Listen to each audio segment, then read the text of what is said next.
በአንድ በረራ 50 ድሮኖችን ከአየር ላይ የሚያጭደው የሎክሄድ ማርቲን አዲሱ ገዳይ የጦር መሳሪያ አሜሪካ ዓለምን ያስደነቀ አዲስ የጸረ ድሮን የጦር ቴክኖሎጂ የሆነውን ሞርፌስ ኤክስትራተር ይፋ አድርጋለች።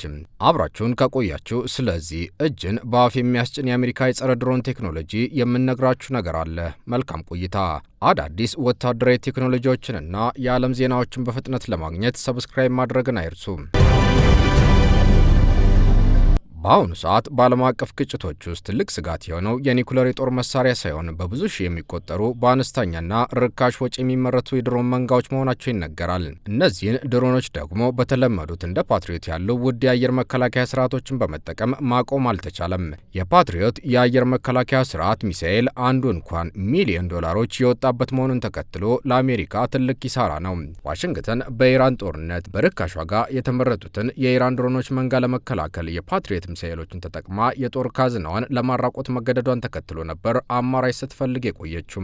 በአሜሪካ ግዙፍ የጦር መሳሪያ አምራች ከሆኑት ኩባንያዎች መካከል ሎክሂድ ማርቲን ይህ ኃላፊነት የተሰጠው ኩባንያም ሆነ ኩባንያው ምርምሮች ሲያካሄድ ከቆየ በኋላ ታሪክ ቀያሪ የተባለ አዲስ የጸረ ድሮን ቴክኖሎጂን ከሰሞኑ ይፋ አድርጓል። ይህንን የድሮን መንጋዎችን በአየር ላይ ጨፍልቆ መሬት የሚያወርድ አዲስ ቴክኖሎጂም ሞርፌስ ኤክስትራተር ሲል የክብር መጠሪያ ሰጠው። ይህ የጦር መሳሪያ በርካታ ትንንሽ አሳዎችን አንድ ጊዜ ሰብስቦ የሚውጥ አሳ ነባሪ እንደማለት ነው። የጦር መሳሪያው በአንድ በረራ ብቻ ከ50 በላይ ድሮኖችን አየር ላይ እንዳሉ በማጨድ ወደ ምድር የማርገፍ ልዩ ችሎታን የተጎናጸፈ ነው። በቅርቡ በፎርን ባሮ የአየር ኤግዚቢሽን ላይ ይፋ የተደረገው ሞርፌስ ኤክስትራተር ከምድር የሚተኮስ ሰው አልባ አውሮፕላን ወይም ድሮን ነው። ነገር ግን ከተራ ድሮኖች ወይም ሚሳኤሎች የሚለየው አንዱን ጠላት መጥቶ አብሮ የሚፈነዳ ሳይሆን ወደ ድሮን መንጋዎች ከተጠጋ በኋላ ከፍተኛ ኃይል ያለው ማይክሮዌቭ ሞገድ በመልቀቅ በርካታ ድሮኖችን በአንድ ጊዜ ሽባ ማድረግ አቅሙ ነው። ይህ አሰራር በወታደራዊ ሳይንስ ዋን ቱ መኒ ወይም ጅምላ ጨራሽ በመባል ይታወቃል። እዚህ ጋር ለመሆኑ ማይክሮዌቭ እንዴት ድሮንን ይገድላል የሚል ጥያቄ ልታነሱ ትችላላችሁ። ሞርፌስ ኤክስትራተር ወደ ጠላት ድሮኖች ሲቀርብ በውስጡ የተገጠመውን ከፍተኛ የኤሌክትሮማግኔቲክ ሞገድ ይለቃል። ይህ ሞገድ በጠላት ድሮኖች የኤሌክትሮኒክስ አካላትና ሰርኪዩቶች ላይ ድንገተኛና ከፍተኛ የኤሌክትሪክ ሞገድ በመፍጠርም የድሮኖቹ የቁጥጥር ስርዓት ወዲያውኑ እንዲቃጠል በማድረግ ያከሽፋቸዋል። ይህ ማለት ድሮኖቹ ከኦፕሬተራቸው ጋር ያላቸው የሬዲዮ ግንኙነት እንዲቋረጥ ከማድረግ ባለፈ የጂፒኤስ ስርዓታቸውን ሙሉ በሙሉ በመዝጋት ጥቅም አልባ ያደርጋቸዋል። ሞርፌስ ኤክስትራተር ምንም አይነት ፍንዳታ ሳይኖር በሰከንዶች ውስጥ ሙሉ የድሮን መንጋን በማንፈር ከሰማይ ወደ ምድር የሚልክ አስደማሚ የአሜሪካ ፈጠራ ነው።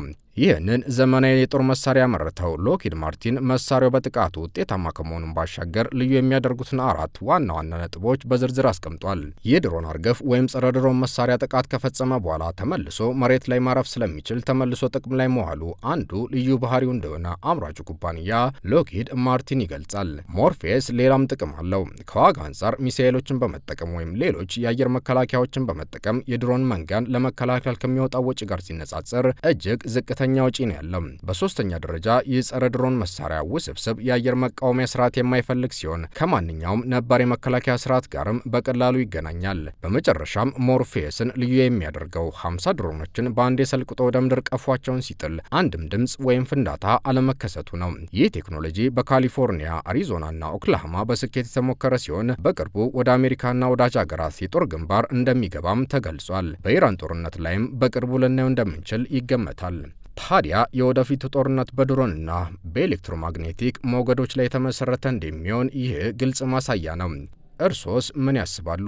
እንዲህ ያሉ ቴክኖሎጂዎች የድሮኖችን የበላይነት ሙሉ ለሙሉ ያስቀሩታል ወይስ? አስተያየቶን በኮሜንት ያስቀምጡልን። ቪዲዮውን ከወደዱት ላይክ እና ሰብስክራይብ በማድረግ የቻናላችን ቤተሰብ ይሁኑ።